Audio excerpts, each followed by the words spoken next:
peace is maintained. Today, those plans are focusing on keeping the skies safe, the seas safe, and the borders safe and secure in Ukraine, and working with the Ukrainians. Now, we're working at pace because we don't know if there'll be a deal. I certainly hope there will be. But if there's a deal, it's really important that we're able to react straight away. So that's why we're doing this work. Meanwhile, President Zelensky says power plants belong to Ukraine following suggestions the US could take them over as a security guarantee. He's been updating EU leaders on his phone call with Donald Trump yesterday. Nicola Sturgeon's no longer a suspect in an investigation into the SNP's finances. The former Scottish First Minister spoke outside her home near Glasgow earlier after the news she'd been cleared by Police Scotland. I have done nothing wrong, and I don't think there was ever a scrap of evidence that I had done anything wrong.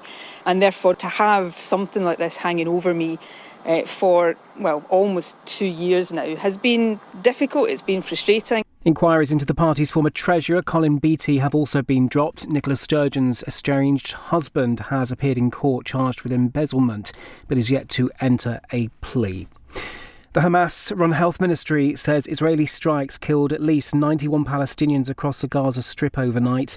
The UN says 5 of its staff have also been killed, including a British man. It comes as Israeli attacks on Gaza have resumed this week. The Shadow Chancellor Mel Stride says Labour must take responsible steps in the spring statement after interest rates held at 4.5% earlier. Chancellor Rachel Reeves says there is still work to do to ease the cost of living. And Kirsty Coventry has become the first woman ever elected president of the International Olympic Committee. She's a 2-time gold medal winning swimmer for Zimbabwe. In the city, the FTSE 100's closed down 4 points at 87.01. The pound buys $1.29 and €1.19. LBC weather: much of the UK will be dry and clear tonight. Some rain by dawn in the far southwest and a low of 0. From Global's newsroom for LBC, I'm Daryl Jackson. This is LBC from Global, leading Britain's conversation with Iain Dale.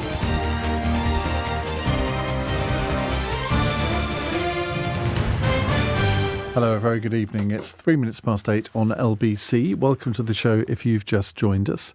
We're going to do our normal thing on a Thursday at 8 and talk to one person for the next hour, me and the guest first, and then you come in with your calls. And we're going to talk to Julia Hobsbawm today, who's been on the show reasonably often over the past decade or so since I've been on LBC. And she's somebody I've always really admired because she's a bit like a Jack Russell Terrier. I don't mean in looks. I have a Jack Russell. So do I. So that's why I mean it as a compliment, because once you get into a subject, you don't let go. And I always admire that in people.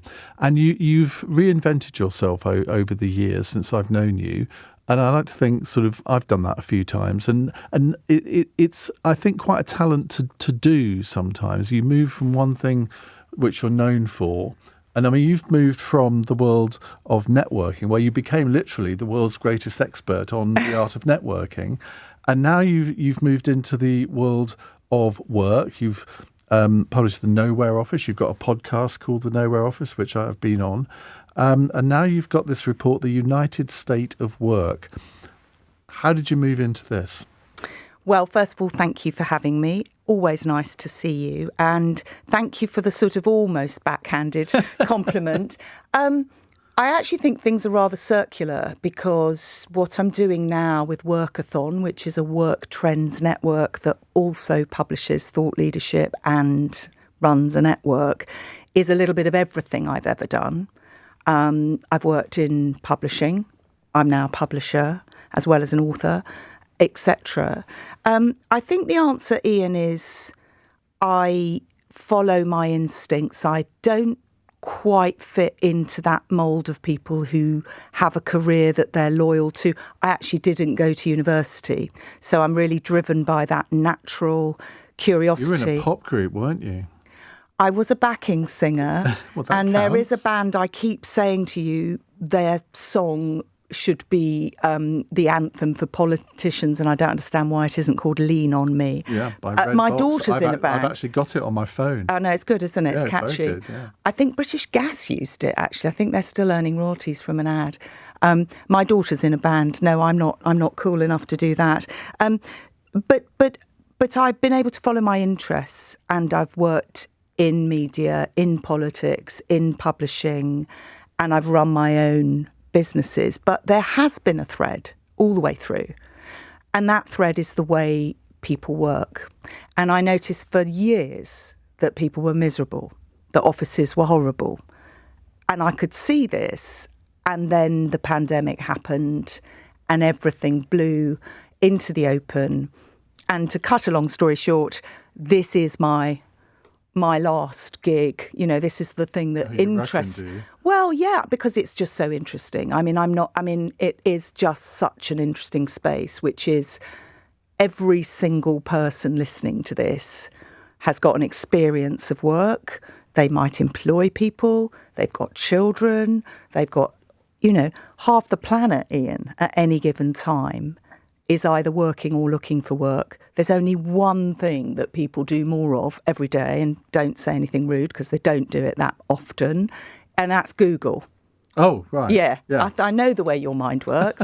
No, 8.5 billion people a day search on Google, or there's 8.5 billion searches.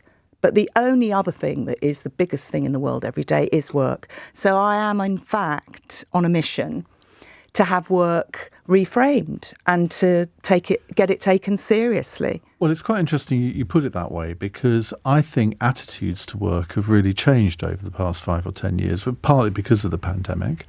But we had a report out this week that shows that 1 in 4 18 to 24-year-olds is seriously thinking about giving up work altogether, or not even going into work, and living off benefits.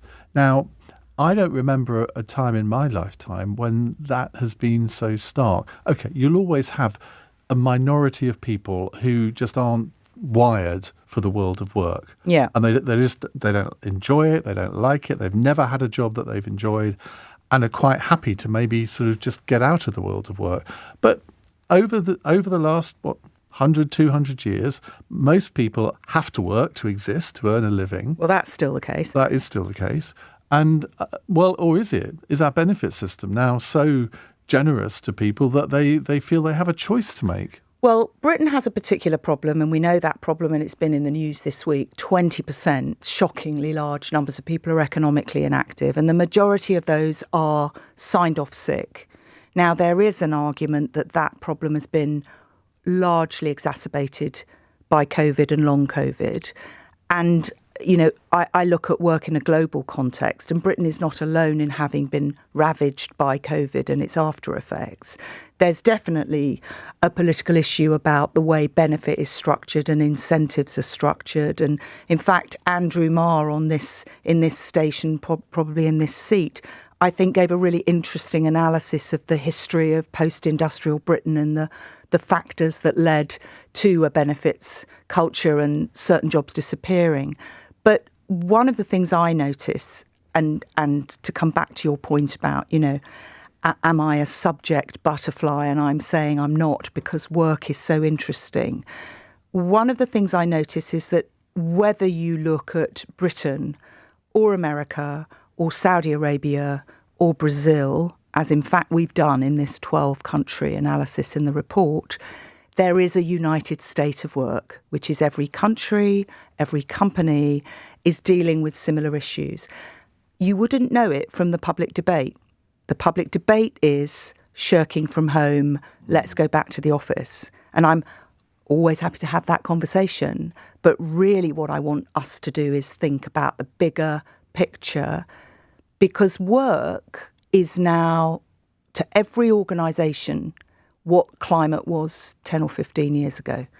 It began as almost like a fringe thing, and now every single building, this building, it's got policies designed to be, safer for the planet and so on and so forth. That's what's happening around work. There's a new literacy.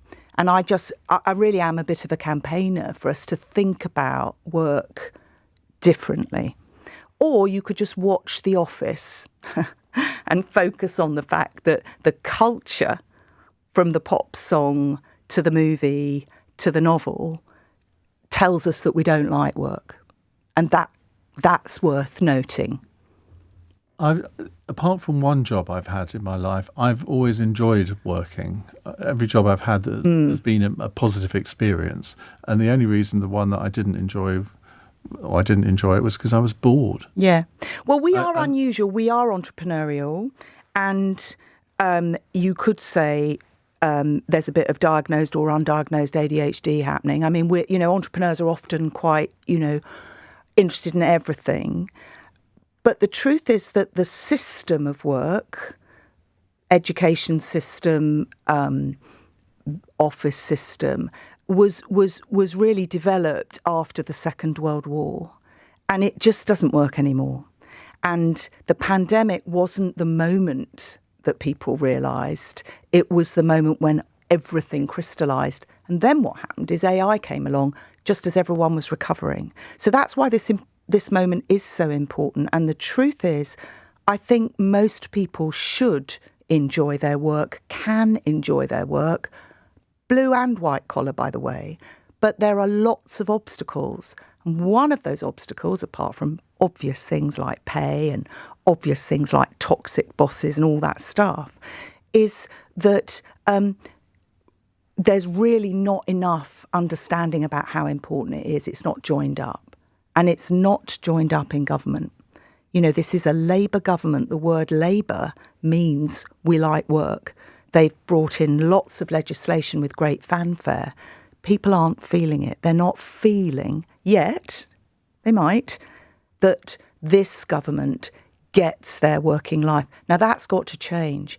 And one of the things we noticed in this report, the United State of Work, which I could just plug and say it's free to download, Iain. We can maybe give the URL for that. But what we found is that Britain and America are at considerable risk of being outflanked by other countries. In what way? AI adoption, broadband, talent mobility. 66 countries have got digital nomad visas.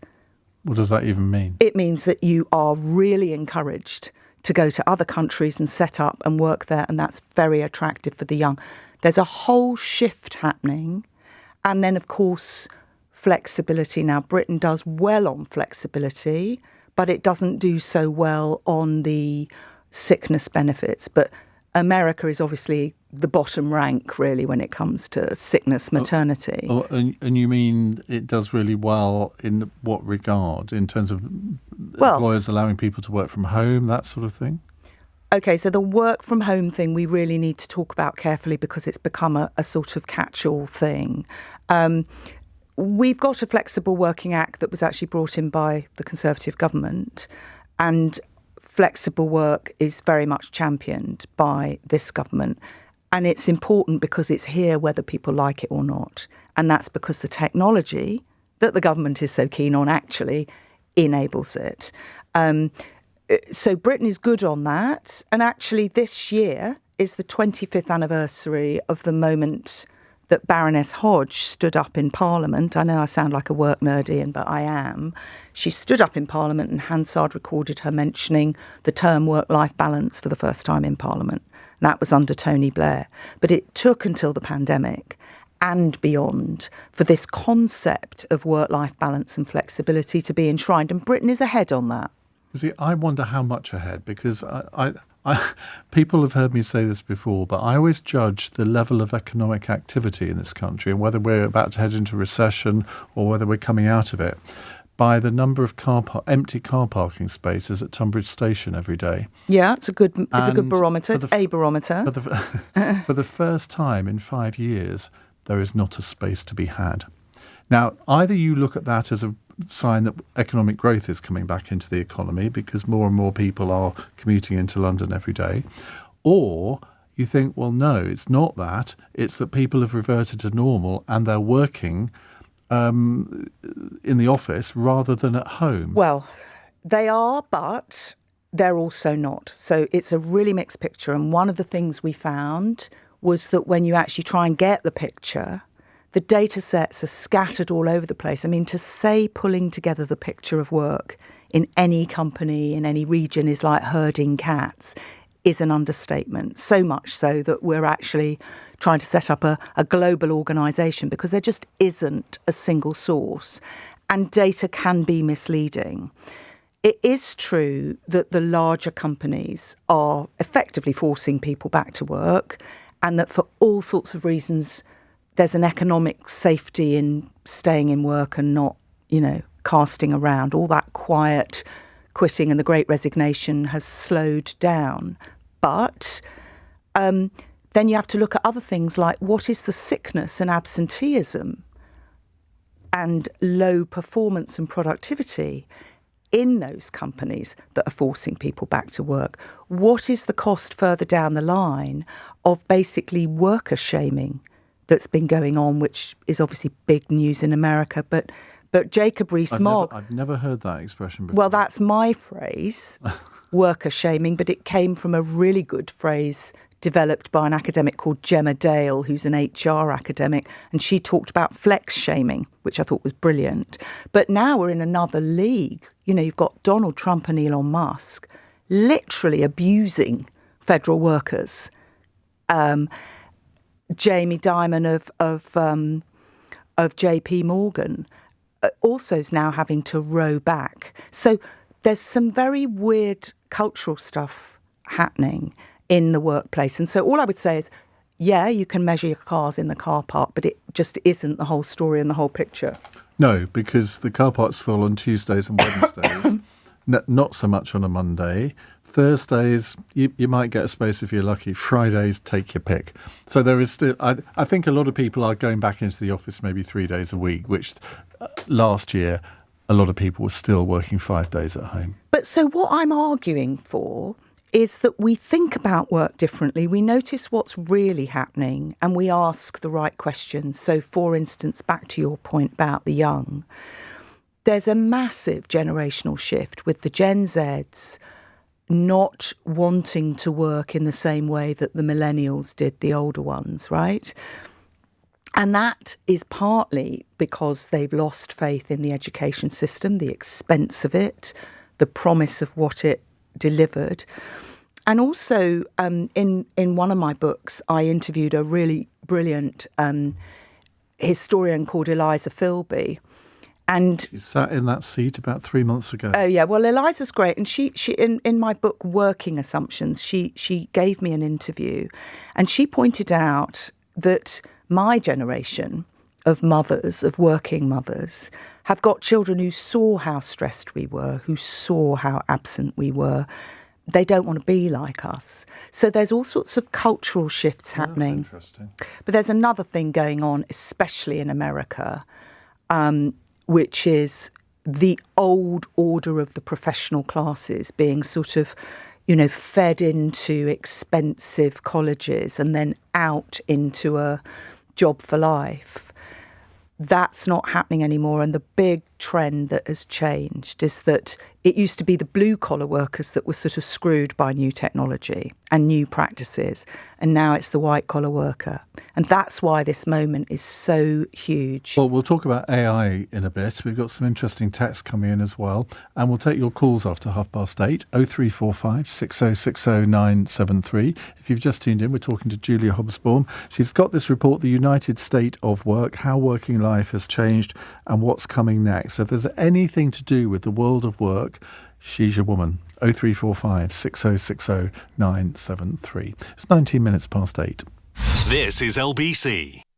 To keep your small business growing, it's important your team's at their best. Bupa Business Healthcare can help support their health and well-being with fast access to experts for health concerns and unlimited GP appointments on your smartphone. Let's get growing.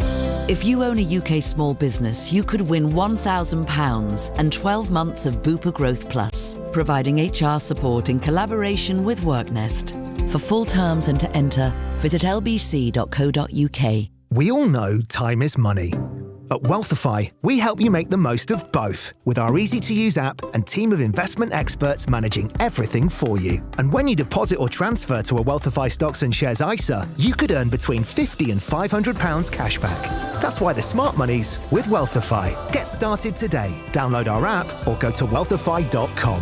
Wealthify is authorised and regulated by the Financial Conduct Authority. Minimum investments apply. Registration closes 30th of June. T&Cs apply. Capital at risk. The following is from TfL. My name was Luna, like the moon. I was 2 days short of my 17th birthday when I was killed.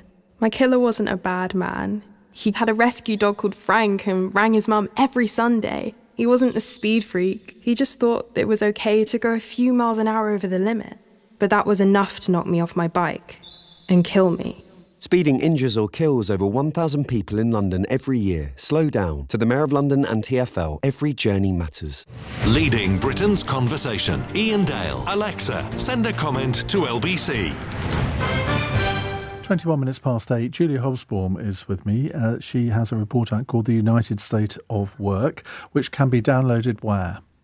Workathon.io. Workathon, not Workathon. No, Workathon, like as in marathon, because getting work right's a marathon, not a sprint. We do have a hard copy, but it's a sort of pretend, it's like a special edition for you, Ian. And it's free. It's free.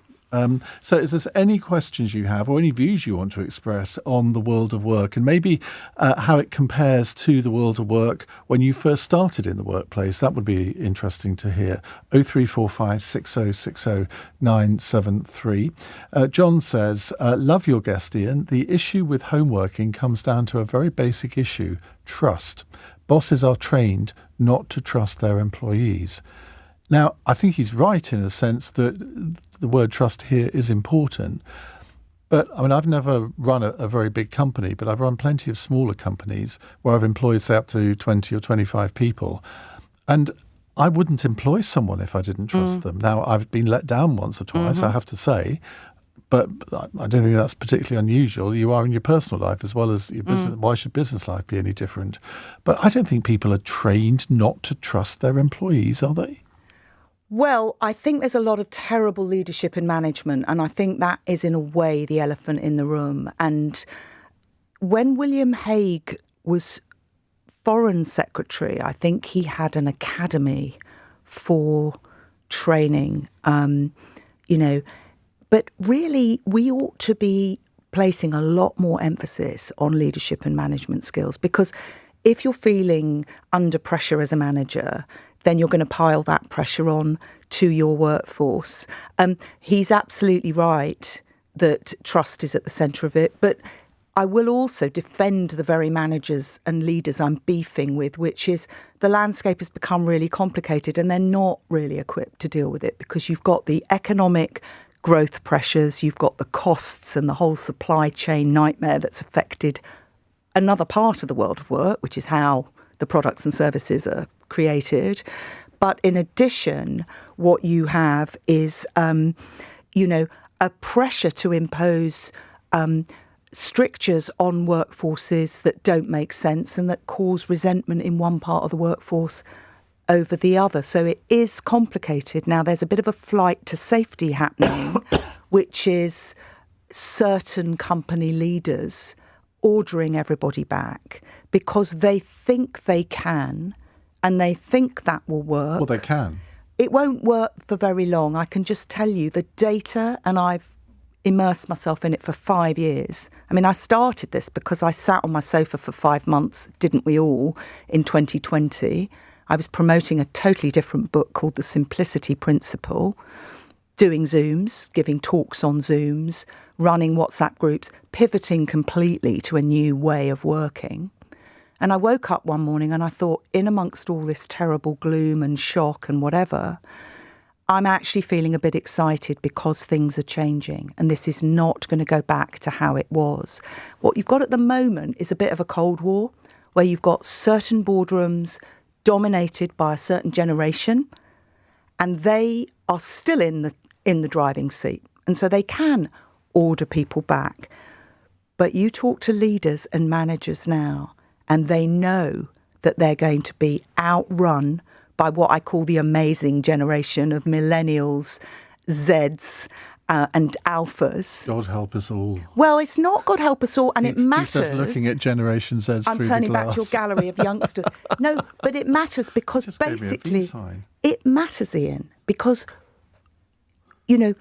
leaders of public companies, private companies, dare I say, civil service departments, the ones that are investing so much energy and time into focusing only on presenteeism, what I would call pointless presenteeism, they're missing the big picture. No, that you're absolutely right on that. And I'm not somebody, I may be giving the impression that I think everybody should be returning to the office and have done with it.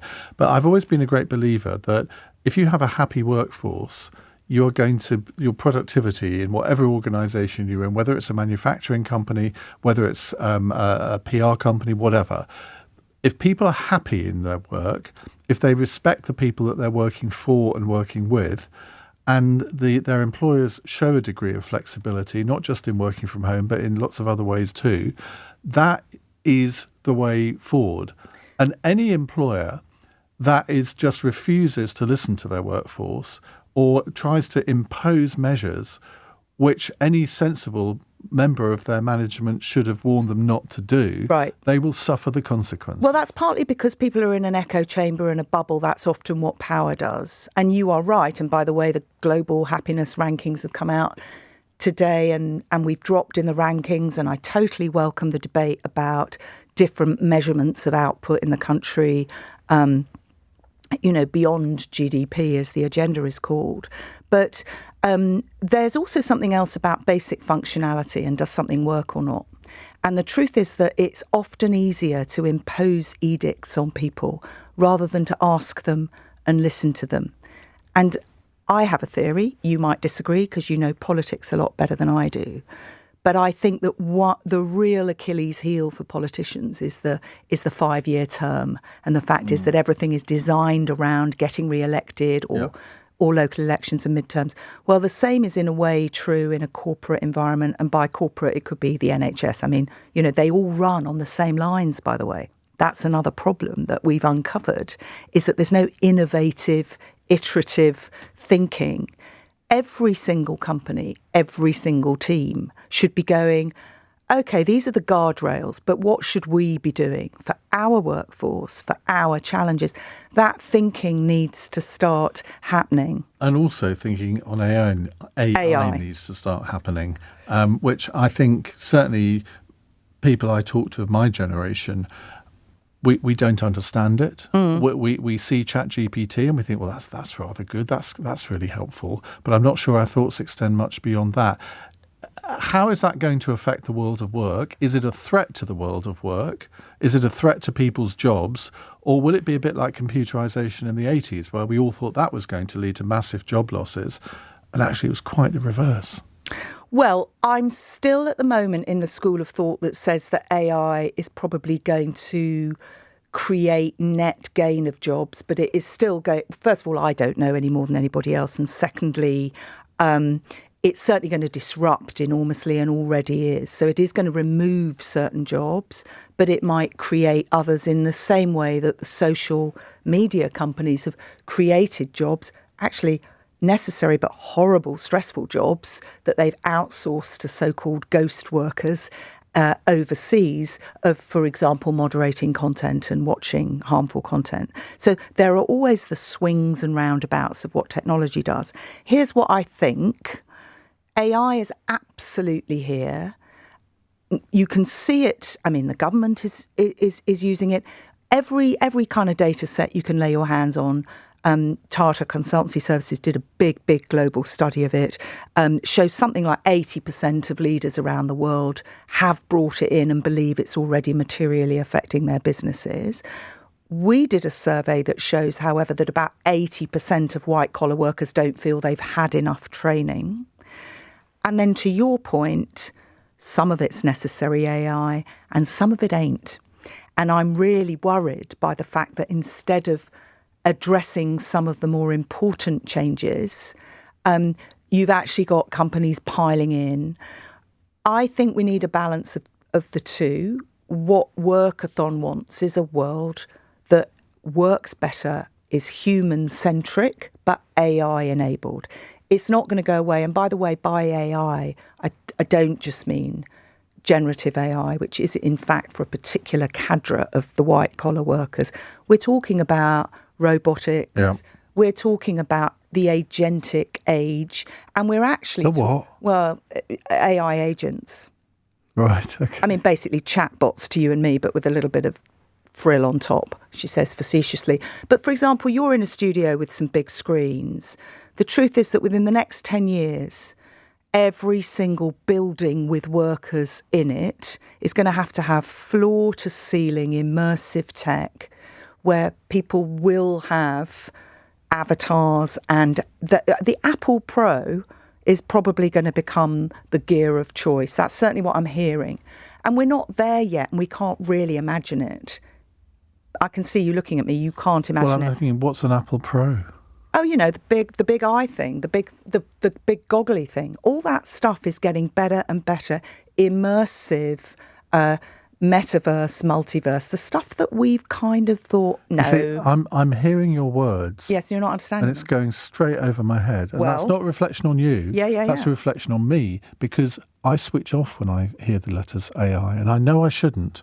But I don't particularly want to be in that world. Well, I'm agreeing with you in that what I think is a problem, and it comes back to my slight beef with managers and leaders, is if all you do is buy the new thing and impose it, rather than listening to your workers and noticing what they need, they might need something else instead. I mean, it's a little bit like, buying your kid the useful Christmas present when what they really want is something else. I mean, what does success look like? It comes back to your point about engaged workforces as well. Well, there's one workforce that is not going to be very engaged in the future, and it's the US Department of Education, because Donald Trump, in breaking news, has just confirmed that he's going to order the closure of the Department of Education. The move is already facing legal challenges and will need to be approved by Congress, and with a slim majority in the Senate, 53-47, there could be a bit of a rough fight ahead. And just to explain for people who think, well, how can he possibly close the Department of Education? Of course, most education in the United States is devolved to the states, so it's not as if there won't be an education department in each state, but there won't be one in the federal government any longer if this goes through. I'm sure you'll be hearing much more about that over the course of the next few days. Now, we're going to take some calls to Julia Hobsbawm in just a moment. Any questions you have, any views you have on the future world of work, we'd love to hear from you. 0345 6060 973. Thomas confirms, Ian, you are indeed a dinosaur. It's 8:32 on LBC. Daryl Jackson has the news headlines. The Prime Minister says Vladimir Putin would face severe consequences if Russia breached any ceasefire deal that could be agreed. Sir Keir Starmer's been speaking after defence leaders met in London to discuss a possible peacekeeping force in Ukraine. The Hamas-run health ministry says Israeli strikes have killed at least 91 Palestinians across the Gaza Strip overnight. The UN says 5 of its staff have also been killed. And a man's been arrested on suspicion of murder after another man was stabbed to death in South London this morning. Officers were called to Brixton Road in Lambeth, where the victim in his 30s died at the scene. LBC weather: much of the UK will be dry and clear tonight. Some rain by dawn in the far southwest and a low of 0. This is LBC. You're home. Day done. Work done. Being crammed onto a packed bus done. Phoning your friend back, the one who likes to talk. A lot done. And wearing a bra? Yeah, that's definitely done. Taking your bra off feels great, and so does getting your breast screening sorted. It can detect cancer long before you can even feel it, or more likely, put your mind at rest. So when the NHS invites you, save the date. It could save your life. Your front row as fuzzy bears slowly waltz through the air. Tiny teacups fly after dinky saucers in a photo finish. Napkins flutter above you like idle bunting. Unfussed, you wonder, how do Baxters keep the vegetables in their sumptuous chicken broth al dente? Why? Because when your Baxter's soup is hot, even the kids' teddy bear picnic stops for lunch. At EDF, we don't just encourage you to use less electricity, we actually reward you for it. That's why, when you use less during peak times on weekdays, we give you free electricity on Sundays. How you use it is up to you. EDF. Change is in our power. Households who reduce their weekday peak electricity usage by 50% can earn up to 16 hours of free electricity per week, subject to fair usage. For all T's and C's, visit edfenergy.com/r-power. Iain Dale. Text 84850. This is LBC. 8:35 on LBC. Julia Hobsbawm is with us. I was going to say her work, her report. It's a report, isn't it? The United State of Work, which you can download from the Workathon website. It's free. It's subtitled How Working Life Has Changed and What's Coming Next. Let's go to John in Stony Stanton in Leicestershire. I don't think I've ever had a caller from Stony Stanton before, John. Hi, Ian. Hi, what would you like to ask? Yeah, I think Julie said a lot of what my points are. I mean, I go back into 2009, 2010 when laptops were not as prolific as they are now. I had a small department. A number of my team had laptops. They had targets set for them. And if there was bad weather, or which started the whole debate off really within our management team, and I told my team, look, if the radio says do not come in, then don't come in. You know, you can work from home. It's all about the targets that were set. But there were fellow managers at that time in that had this issue with where are my team? Where are my? I need to see my team, or I need to see that they're working. So this is the point I was making to your presenter. It was a question of trust, but it was the culture. Mm. Now, when COVID came along, I don't think there was a great drop-off in productivity as far as the industry that I worked in. And I thought at that time that this would be a groundbreaking opportunity for companies to move forward in the whole culture of how to manage teams. And do you think they have? Well, there was progress, but we seem to have gone back to the I need to see my team kind of culture, which is very disappointing.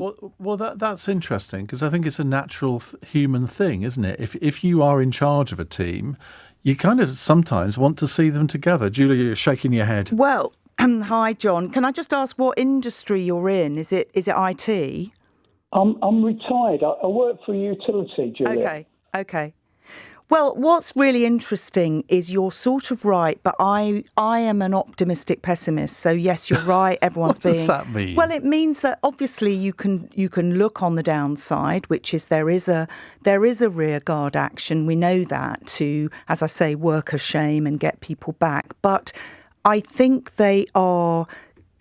Those bosses and businesses and organisations that think that the answer to the epic seismic changes affecting the whole world of work, they might be winning the short-term battle, but they're gonna lose the long-term war. And what's interesting is that we're already beginning to see arguments from some key players in the world of work saying it's about ego and control. And actually, you know, very revered figures like Jamie Dimon of JP Morgan, who made a big show of pushing back, as Americans say, against flexible work, ordering everybody in full time, and while he was at it, having a go at the diversity and inclusion initiatives they call DEI in America. He certainly had to row back on that.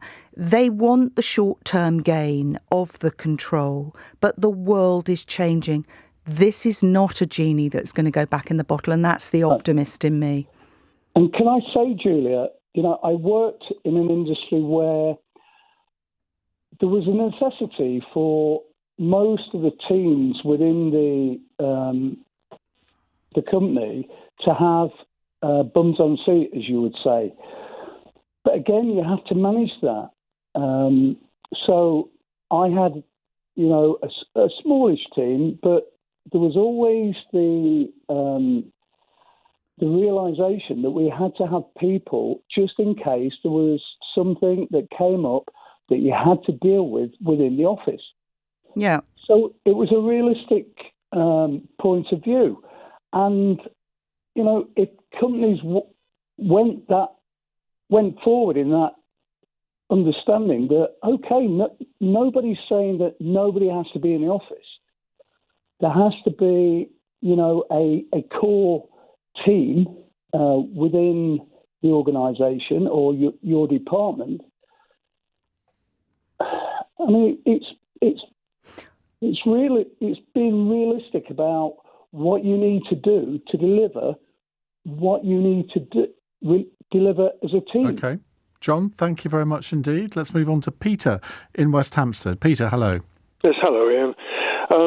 One thing you've got to watch out for is the fact that AI makes mistakes, and it can make some very bad mistakes. For instance, I said to it a very clear question. If I've got a car with a gearbox and engine which is burnt out, and I want to remove them and put in an electric motor and some ancillaries, what electric motors are suitable? And it gave me 5 answers. The first 3 were excellent. The 4th I hadn't heard of, and the 5th was ludicrous. The 5th was 5 kilowatts, which is the same amount of power as you would have if you had a Black & Decker power drill, one for each wheel. You might be able to move the car if the gearing was right, but no, it's no good at all. And I think what people have got to do is to be very critical of the work that comes back and ask it a question about a subject which you know a great deal. And that's when you'll find out if some of its answers are specious or unhelpful or downright wrong. I totally agree with you. I think anyone that relies on ChatGPT for accuracy is deluding themselves. You really have to check whatever it tells you. Of course. But also, again, there is a bigger picture here. So, you know, law firms, for example, there's a piece of AI especially designed for them called Harvey AI. It's interesting that all this tech is, you know, being personified, and it's being adopted because it actually does save some time. But it comes back to that word culture that I think. Hello, Peter, by the way. But I think it was the word culture that John used before, and. You know, there's culture with a big C and culture with a small c happening here. The culture of what we want work to be and how it works and what we expect it to do is changing. And then there's the sort of capital C culture that leaders talk about, which is, you know, they want everybody to love the office enough to come into it. And we've got to unpack that quite a lot as well. But yeah, hallucinating AI is a big and real issue. Peter, thank you. Rob says, question for your guest. I run my own filmmaking business, and it's integral to my business that I'm writing scenes for actors. I've been using AI recently to write the scenes for me, and it's been brilliant. Helps my time management so much. Do you think that's immoral at all? I do feel guilty that I used to use my creativity to write these scenes, but now I don't. I would say, Rob, mate, you'll be found out. Well, it's really interesting. I mean, I edited this report and I commissioned 14 essays and supervised a 12-country piece of research that had to be explained. And I wrote 2 essays myself.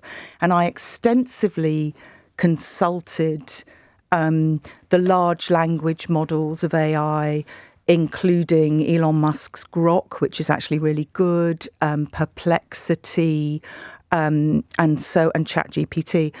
Actually, it all took me longer. First of all, to your point, Ian, that it does need checking.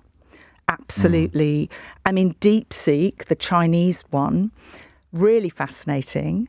I was asking it to list all the wars and conflicts that had happened between 2020 and 2025. I wanted to sort of put that in context. And it's got a very conversational style.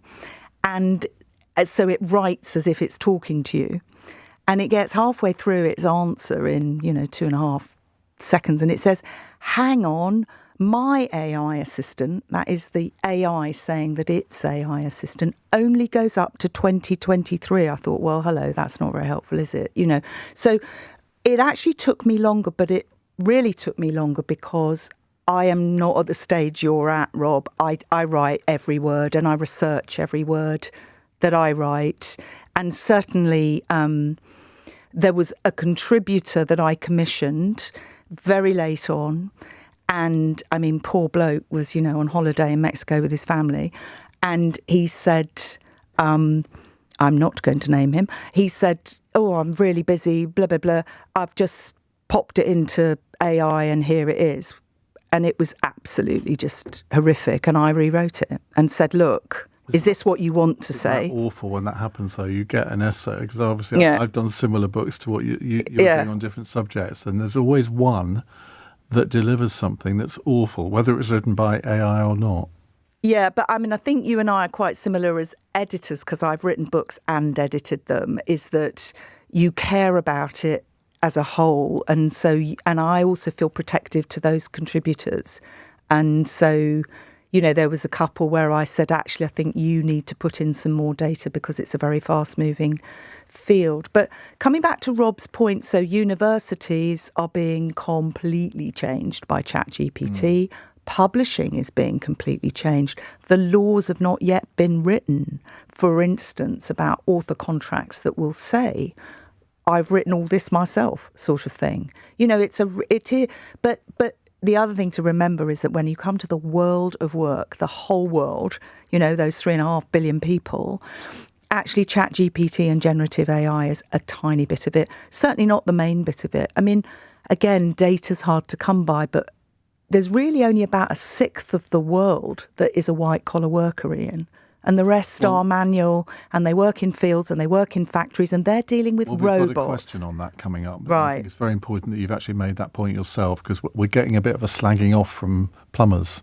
Well, quite right too, because the point is that what matters in the world of work is all the workers. Yeah. I just had a really interesting conversation with some guys that run a brilliant new delivery service. I won't name them. They deliver a lot to offices, office buildings, which now have multiple occupancies. We had a long talk about the logistics of the security guards and what their job is like. I could not agree more with your plumbers. We need to talk about the whole world. We'll come on to that in a second. But Rob, seriously, if any of your clients, the film companies or even the actors, discover that their scenes are being written by AI, you'll never work again. That's a bit harsh, but Rob, balance it. Yeah. Right, it's 8:47.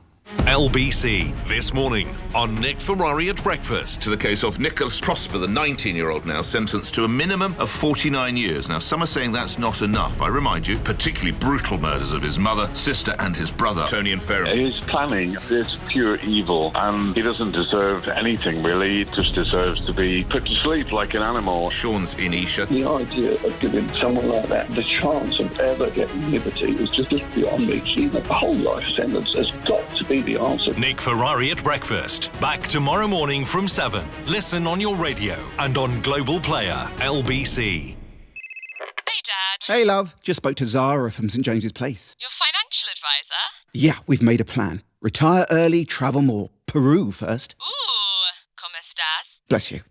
And Zara's plan means I can help more with your house deposit. Thanks again, Dad. Planning for the future calls for invaluable advice. Visit St James's Place to find your one-to-one financial advisor. St James's Place Wealth Management PLC is authorised and regulated by the Financial Conduct Authority. SJP approved 19th of Feb 25. From the hitmakers behind Goodfellas and The Irishman. You're going down a very dangerous road. I'm a gangster. That's it. That's the life. Starring Robert De Niro. Vito and me grew up together. It's like we're back where we started.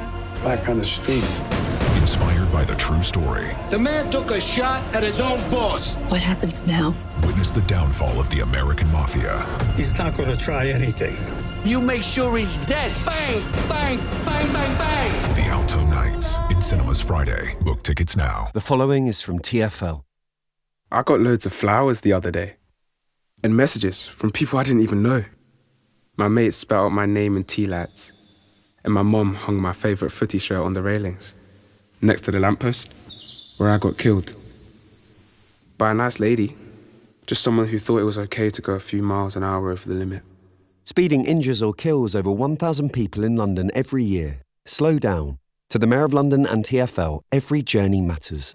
Iain Dale on LBC. Text 84850. It's 10 to 9 on LBC. Well, let's go to that question that I was referring to Julia. Steve says, well, it's not really a question. He says, you're both talking nonsense as you're consumed in an office world. Not a word on plumbers, electricians or bricklayers. Stay in your strange woke world and I've no wish to join it. Well, please don't cast dispersions and perhaps read my work. Some of it's on audiobook. I agree with you, apart from a sort of, I don't know what you mean, but I don't know what bit of this conversation is woke. I think you should inform yourself a little bit more, but you are right. And I have argued this. We are framing work in the context of cities and offices and developed nations. So, Iain, we did this 12-country study. We picked Brazil, Estonia, Italy, India, Thailand, South Africa, UAE, Saudi, right? And UK and US. They all were united by locking down to some degree in March 2020, which is the sort of hook for the book. And what you find is that the issues are not about office workers particularly. Now, some of the flexible working policies are aimed at them. For instance, who knew? UAE is about to introduce from April some of the most flexible working policies in the world. When we did a ranking, we found that Saudi, Jordan that wasn't in the ranking, but Jordan is in there, and UAE are basically sort of approaching or level with the Nordics on flexible, right? So there are some... But for the ladies too? Absolutely. I'm sorry to tell you, because I know it's not the narrative, and as a feminist, I've certainly been where your eyes are heading, you know.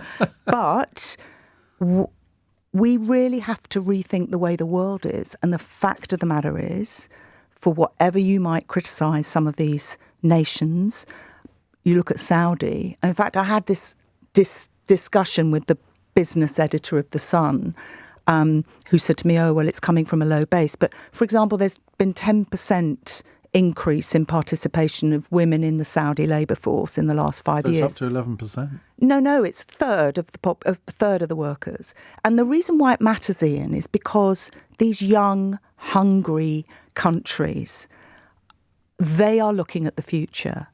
About I think it's a quarter, this number may be wrong, but a large percentage, certainly of Africa and India and the UAE and the Middle East, the average age of their population is like not even under 30, it's 15. So the whole structure of work and who's working is changing. So to your, Mr. Critical caller, I would also say you need to think not just about white-collar workers versus blue-collar workers, but, Britain versus the rest of the world. Okay.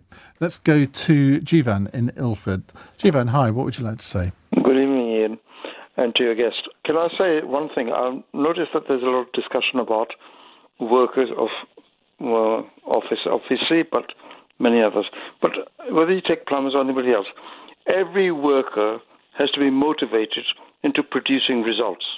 It's not based on artificial intelligence. It's not based on computing. It is based on relationship between the manager and the person he has in his team. They all have to be motivated at the end of the day to give a result that the managers, senior managers, are looking for. They don't look at it from the angle of you're doing, artificial intelligence, or you're doing this, or you're doing that. It's the end product achieved as a result of motivating the relevant staff. And that I don't hear at all in the conversation. Well, again, it's all over my work, and actually in this report, which Jivan, you can download for free, I identify 6 themes that unite the world of work, and one of them is culture, leadership and management.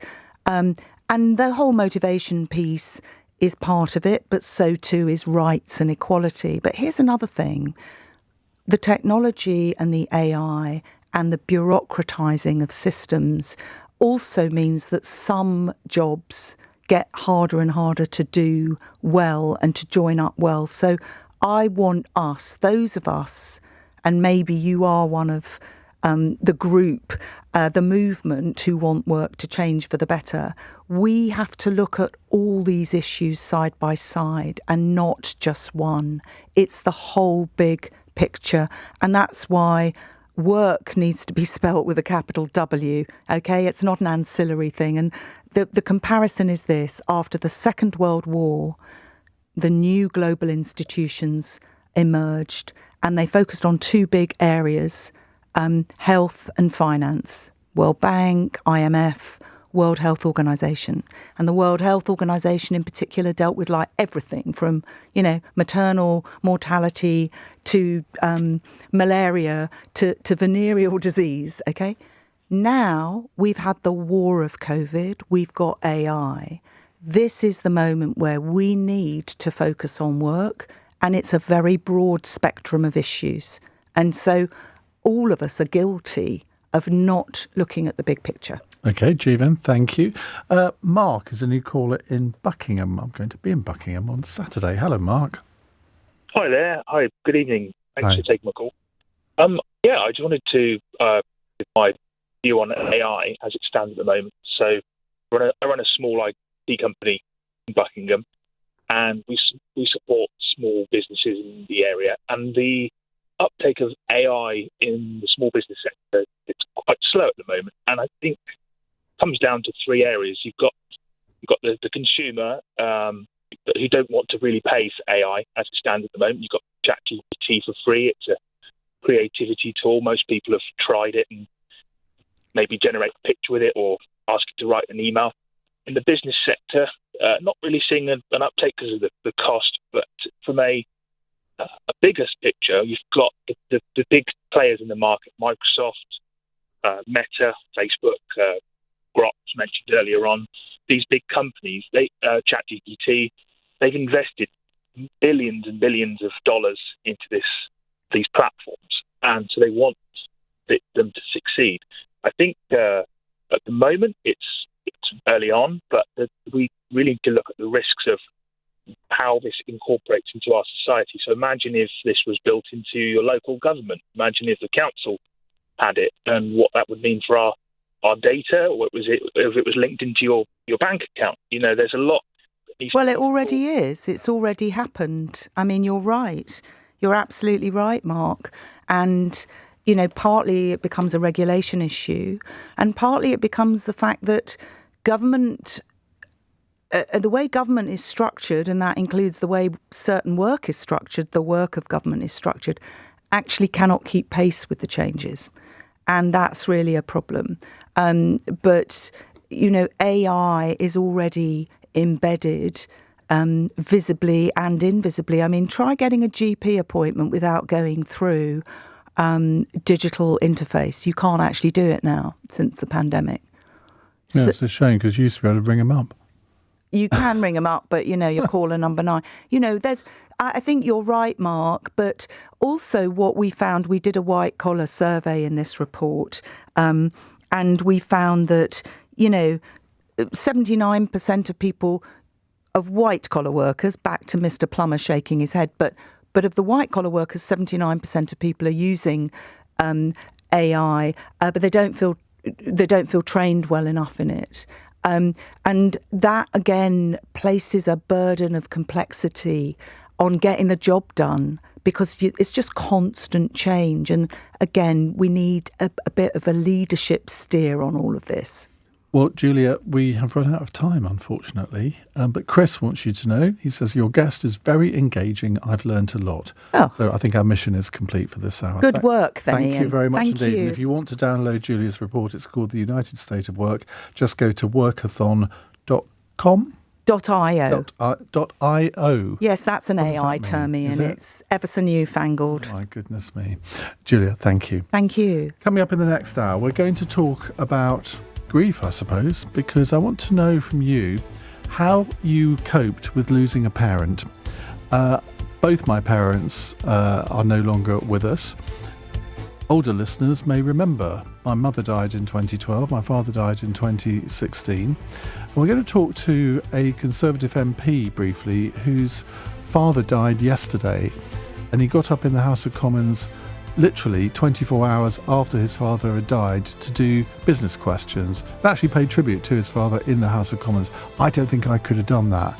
How do you, I'm not going to say get over losing a parent, because I don't think anybody does, but how do you cope with losing a parent? On your radio, on Global Player, and Play LBC. leading Britain's conversation. This is LBC. From Global's newsroom at 9 o'clock, the Prime Minister, Sir Keir Starmer, says the UK and allies must be prepared to act immediately if a peace deal is agreed in Ukraine. Military leaders have been meeting in London to discuss plans for a so-called coalition of the willing. Meanwhile, the US President says the United States will sign a minerals and natural resources deal with Ukraine shortly. It's after Donald Trump signed an order to increase the United States' production of critical minerals. We're doing very well with regard to Ukraine and Russia, and one of the things we are doing is signing a deal very shortly with respect to rare earths with Ukraine, which they have tremendous value in rare earth, and we appreciate that. Donald Trump's claimed his administration's doing very well in efforts to stop the war in Ukraine. An investigation into the SNP's finances has cleared Nicola Sturgeon. The former Scottish First Minister says she always expected for inquiries to be dropped, but is relieved. Inquiries into the party's former treasurer, Colin Beattie, have also been dropped. Current SNP leader John Swinney gave his reaction to LBC a little earlier. It's obviously been a very difficult period for Nicola Sturgeon and Colin Beattie, and they will be relieved that the police are taking and the courts are taking no proceedings, and I share that relief. A man's been arrested on suspicion of murder after a stabbing in South London. It happened in Brixton Town Centre. The victim, a man in his 30s, died at the scene. Police say inquiries are ongoing. And the International Olympic Committee has elected the first woman to become its president. Kirsty Coventry, who won gold as a swimmer for Zimbabwe in 2004 and 2008, replaces Thomas Bach, who has been in the role for 12 years. This is an extraordinary moment. As a 9-year-old girl, I never thought that I would be standing up here one day. This is not just a huge honour, but it is a reminder of my commitment to every single one of you. Other contenders included the former chairman of the London 2012 Games, Lord Coe. In the city, the FTSE 100s closed down 4 points, 87.01. The pound buys $1.29 and €1.19. LBC weather, much of the UK will be dry and clear tonight. Some rain by dawn in the far southwest and a low of 0. From Global's newsroom, for LBC, I'm Daryl Jackson. This is LBC from Global, leading Britain's conversation with Iain Dale.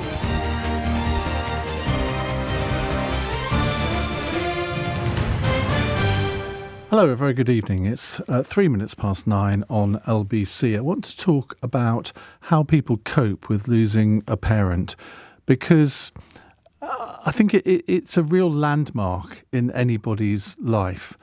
I would say that the moment I lost my father, my mother died in 2012, my father died in 2016.